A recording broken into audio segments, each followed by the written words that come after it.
প্রিয় শিক্ষার্থীবৃন্দ, তোমরা যারা পলিটেকনিকে চান্স পেয়েছো, তো পলিটেকনিকের যে ভর্তি ফর্ম এটি তোমরা কিভাবে পূরণ করবে তা আজকের এই ভিডিও থেকে তোমরা দেখে থাকবে। তো তোমরা এখানে দেখতে পাচ্ছ শিক্ষা প্রতিষ্ঠানের সিলমোহর। তো এইটিতে তোমাদের কিছুই করতে হবে না। এখানে দেখতে পাচ্ছ ক্রমিক নং এবং তারিখ।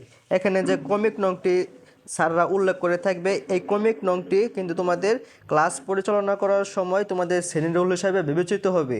তোমাকে যতক্ষণ পর্যন্ত বোর্ড থেকে রুল প্রদান না করবে ততক্ষণ পর্যন্ত এই ক্রমিক নংটি তোমার শ্রেণী রুল হিসাবে বিবেচিত হবে।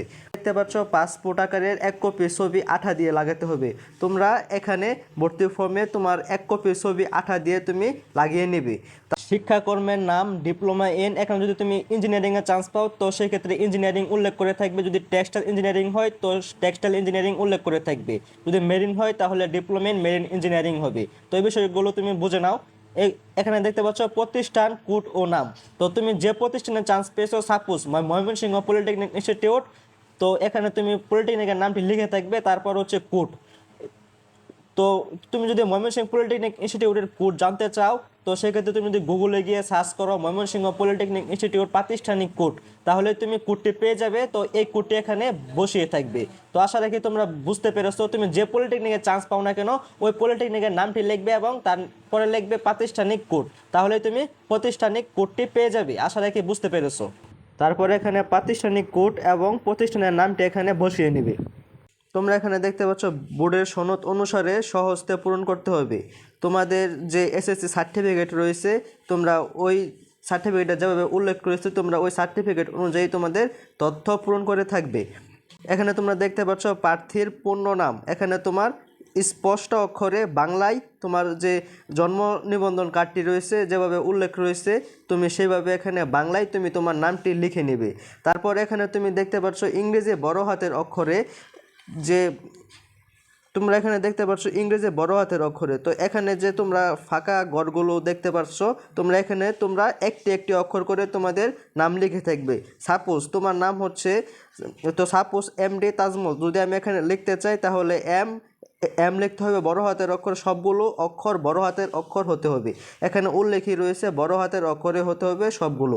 তারপর তুমি এমডি লেখার পর যদি তোমার নামের সাথে যদি স্পেস থাকে তাহলে একটি ঘর ফাঁকা রাখবে। ফাঁকা রাখার পর তুমি ওই তোমার নামটি লিখে থাকবে। তোমার এনআইডি কার্ডে যেভাবে রয়েছে তোমার এনআইডি কার্ড অথবা তোমার এসএসসি মার্কশিট আর হয়তো এসএসসি সার্টিফিকেটে তোমার যেভাবে রয়েছে তুমি এভাবে এটি পূরণ করে থাকবে। তারপর পিতার নাম লিখে থাকবে বাংলায়, ইংরেজি বড় হাতের অক্ষরে। যদি নামের মধ্যে স্পেস থাকে তাহলে অবশ্যই একটি ঘর ফাঁকা রাখবে। তো এখানে মাতার নাম বাংলায় লিখে থাকবে এবং ইংরেজি বড় হাতের অক্ষরে তোমরা এখানে লিখে থাকবে। তোমরা 4 নম্বরে দেখতে পাচ্ছ অভিভাবকের নাম। পিতার অবর্তমানে তোমরা এখানে চাইলে তোমরা তোমার মায়ের নামও দিতে পারো এবং তোমার যে কোনো ভাই বাদার অথবা কাকা যে কারো নাম এখানে দিতে পারো। এখানে তোমরা দেখতে পাচ্ছ সার্বক্ষণিক যোগাযোগের জন্য মোবাইল। অবশ্যই তুমি তোমার একটি সচল মোবাইল নাম্বার দিবে যেটাতে তোমার সাথে যোগাযোগ করতে পারে। তো তুমি চাইলে তুমি তোমার নাম্বারটিও দিতে পারো অথবা তুমি তোমার আব্বুর নাম্বার নয়তো তোমার আম্মুর নাম্বার তুমি এখানে দিতে পারো। তো বর্তমান ঠিকানা হচ্ছে তুমি কোন জায়গায় অবস্থান করতেছো তুমি ওই ঠিকানাটি তুমি এখানে দিয়ে নেবে। তো প্রথমে দিবে হচ্ছে তুমি কোথায় অবস্থান করতেছো। সাপোজ এখানে আমি বালুকা অবস্থান করতেছি, সেক্ষেত্রে আমি বালুকা লিখে থাকবো এই অংশে। তারপর লিখে থাকবো ময়মনসিংহ, বর্তমান ঠিকানা বালুকা ময়মনসিংহ। তারপর থানা বালুকা, জেলা ময়মনসিংহ, এভাবে তোমরা লিখে থাকবে। এখানে তোমরা এইভাবে লিখে থাকবে। বর্তমান ঠিকানা এবং স্থায়ী ঠিকানা একই হয়ে থাকবে। তো বর্তমান ঠিকানার সাথে আমি স্থায়ী ঠিকানা দিয়ে থাকবো। প্রথম জাতীয়তা হচ্ছে বাংলাদেশি, অবশ্যই তুমি জাতীয়তা বাংলাদেশি দিয়ে থাকবে। এসএসসি সনদপত্র অনুসারে তুমি তোমার জন্ম সালটি এখানে পুট করে থাকবে। তুমি এখানে দেখতে পাচ্ছ এখানে দিন মাস বছর তুমি এখানে যেভাবে এসএসসি সনদপত্র অনুসারে রয়েছে তুমি এইভাবে এখানে তোমার তথ্যাদি এখানে পুট করে থাকবে। তো তুমি যে ধর্মের হও না কেন তুমি তোমার ধর্মটি এখানে উল্লেখ করে থাকবে। যদি ইসলাম হও তাহলে ইসলাম, যদি হিন্দু হও তাহলে এখানে তুমি হিন্দু দিয়ে থাকবে। তুমি তুমি এখানে 8 নম্বরে দেখতে পাচ্ছ যে প্রতিষ্ঠান হতে এসএসসি সমমান পরীক্ষায় উত্তীর্ণ হয়েছে তার নাম ও ঠিকানা। তো এই বিষয়টি তোমরা অনেকেই বুঝো না। যে স্কুল থেকে তুমি এসএসসি পরীক্ষায় উত্তীর্ণ হয়েছো তুমি ফার্স্ট অফ অল এখানে তুমি তোমার স্কুলের নামটি লিখে নেবে। তারপর তুমি বিদ্যালয়ের ঠিকানা লিখে থাকবে। তো এখানে তুমি তোমার বিদ্যালয়ের নাম লিখবে, তারপর নিচের যে অংশ রয়েছে এখানে তুমি তোমার উপজেলা এবং জেলার নামটি লিখে নেবে, তাহলেই হবে। তারপর এখানে দেখতে পাচ্ছ জমাকৃত ডকুমেন্টস। এখানে তোমার যে বিষয়টি লক্ষ্য রাখতে হবে, জমাকৃত ডকুমেন্টস এসএসসি ও সমমান পরীক্ষায় মূল নম্বরপত্র। অবশ্যই তোমার এসএসসি ও সমমান যে পরীক্ষায় উত্তীর্ণ হয়েছে এটির মূল নম্বরপত্র এখানে দিতে হবে সশরীরে ভর্তির জন্য। তারপর সর্বশেষ শিক্ষা প্রতিষ্ঠানের প্রদান কর্তৃক দেয়া প্রশংসাপত্র এর ফটোকপি। তুমি এই ফটোকপি তোমার যে প্রশংসাপত্রটি রয়েছে এটি তুমি তোমার বিদ্যালয় থেকে পেয়ে যাবে। তো বিদ্যালয় তুমি যেখান থেকে উত্তীর্ণ হয়েছো সেই প্রতিষ্ঠানে গিয়ে যোগাযোগ করো, অবশ্যই তুমি তোমার প্রশংসাপত্র এবং মূল নম্বরপত্র পেয়ে যাবে। এবং এখানে তুমি দেখতে পাচ্ছ গতে পাসপোর্ট সাইজের সত্যায়িত রঙিন ছবির 3 কপি। তো তোমাদেরকে বলে নেই সত্যায়িত যে বিষয়টি, এটি যদি তুমি তোমার ছবির পিছনে যদি তোমার নাম লেখো তাহলে এই ছবিটি সত্যায়িত হয়ে যায়। তো এখানে কিন্তু উল্লেখ নেই যে কোনো সরকারি কর্মকর্তার মাধ্যমে এই ছবিটি তোমার সত্যায়িত করতে হবে। তো এই বিষয়টি তোমাদের অনেকেই একটা গাফলা তৈরি হয় এবং কনফিউশন তৈরি হয়। তো তোমাদের মনের মধ্যে যে কনফিউশন এটি আশা রাখি দূর হয়ে গিয়েছে। তো এখানে যে সত্যায়িতর যে বিষয়টি, তুমি তোমার ছবির পেছনে তুমি তোমার নাম লিখে নেবে এবং তারিখ লিখে নেবে, তাহলে তোমার ছবিটি সত্যায়িত হয়ে যাবে। এখানে তোমার সত্যায়িতর যে বিষয়টি এটি আশা রাখি তোমরা বুঝে গিয়েছো। তো এখানে দেখতে পাচ্ছ আবেদনকারীর অঙ্গীকারনামা। তো এখানে উল্লেখ রয়েছে এই মর্মে অঙ্গীকার করেছি যে আমি অত্র শিক্ষা প্রতিষ্ঠান ও বাংলাদেশ কারিগরি শিক্ষা বোর্ডের যাবতীয় আইনকানুন মেনে চলব এবং কোনো অবস্থাতেই অত্র শিক্ষা প্রতিষ্ঠান, বাংলাদেশ কারিগরি শিক্ষা বোর্ড এবং রাষ্ট্রীয় আইনের পরপন্থী কোনো কাজে লিপ্ত হব না।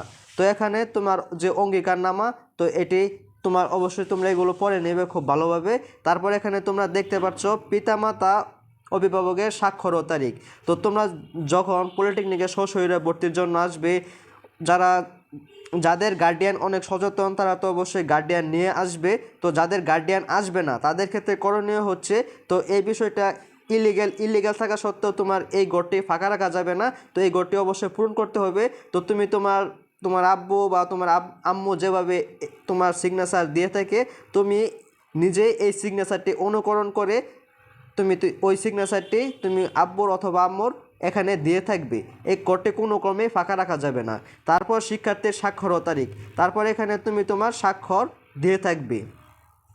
তো 11 নম্বরে রয়েছে শিক্ষার্থীর এসএসসি সম্মান পরীক্ষার তথ্যাদি।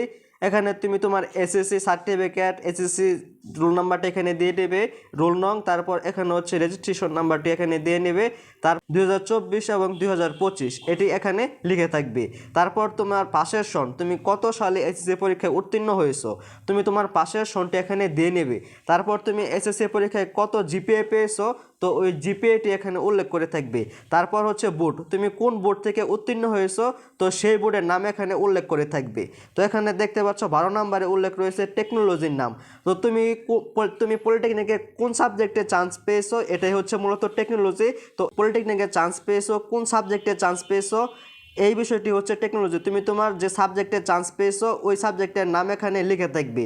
তারপর শিফট হচ্ছে মূলত তুমি মর্নিং শিফট না ডে শিফটে চান্স পেয়েছো এটি এখানে লিখে থাকবে। যদি মর্নিং হয় তাহলে হবে ফার্স্ট, আর যদি ডে হয় তাহলে হবে এখানে সেকেন্ড শিফট। তারপর এখানে দেখতে পাচ্ছ অধ্যক্ষ, উপাধ্যক্ষ, এই বিষয়গুলো তোমাদের না, এগুলো এভাবে রেখে দেবে, এখানে কোনো কিছু লিখতে হবে না।